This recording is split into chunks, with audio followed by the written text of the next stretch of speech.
श्री स्वामी समर्थ मंडळी, आपल्या सर्वांचे लाडके दैवत म्हणजे गणपती बाप्पा आणि या गणपती बाप्पांची मागे गणेश जयंती 22 जानेवारी 2026 रोजी आलेली आहे. वार आहे गुरुवार.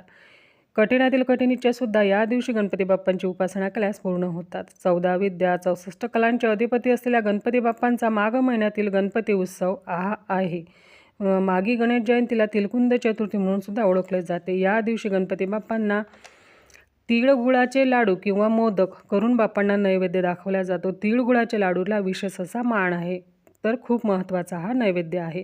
तर उद्या तुम्हाला गणपती बाप्पांच्या मंदिरात आवर्जून जायचं आहे. मंदिरात जात असताना बाप्पांना दुर्वा, लाल फूल, शमीपत्र, गुळ खोबरं, तिळगुळाचे मोदक असा प्रसाद सोबत न्यायचा आहे आणि तिथे लहान मुलांना प्रसाद वाटायचा आहे आणि बाप्पांना प्रार्थना करायची. बघा, गणपती बाप्पा प्रथम पूजनीय आहेत, विघ्नहर्ता आहेत. या कलियुगामध्ये भगवान गणेश आणि माता पार्वती म्हणजेच दुर्गा माता यांची सेवा शीघ्र फलदायी ठरते. त्यामुळे गणपती बाप्पा असे आहेत की आपल्या इच्छित मनोकामना शीघ्रत्वाने पूर्ण करतात. तर आपल्याला एक छोटासा उपाय करायचा आहे. तर चला उपाय सांगते. प्रत्येक आईने आपल्या मुलांसाठी हा उपाय करायचा आहे. लहानापासून ते मोठ्या मुलांसाठी हा उपाय तुम्ही करू शकतात. मुलगी असेल किंवा मुलगा असेल, दोघांसाठीही तुम्ही हा उपाय करू शकतात. प्रत्येक आई वडिलांना आपल्या मुलांच्या उज्ज्वल भविष्याची काळजीही असतेच.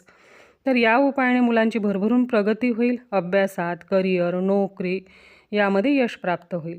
तर तुम्हाला काय करायचं, गणपती बाप्पांना अभिषेक करायचा आहे. अभिषेक करत असताना तुम्हाला पाण्यामध्ये थोडे पांढरे तीळ घ्यायचे आहेत आणि अभिषेक करायचा आहे.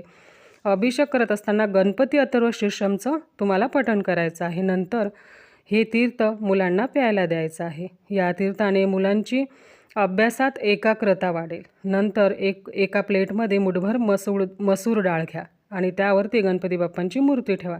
नंतर बाप्पांना चंदन, अष्टगंध, हळद कुंकू, अक्षदा लावून दुर्वा, फुले अर्पण करावीत. धूपदीप ओवाळून घ्यायचं.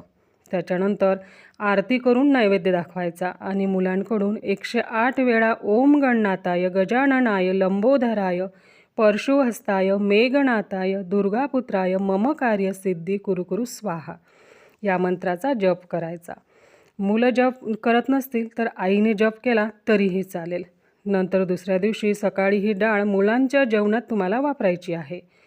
खूप प्रभावी असा हा उपाय आहे. तुम्ही करून बघा. मुलांच्या स्वभावात फरक पडेल. जर मुलं चिडचिड करत असतील, अभ्यासाला बसत नसतील, तर मुलांची अभ्यासात आवड वाढेल.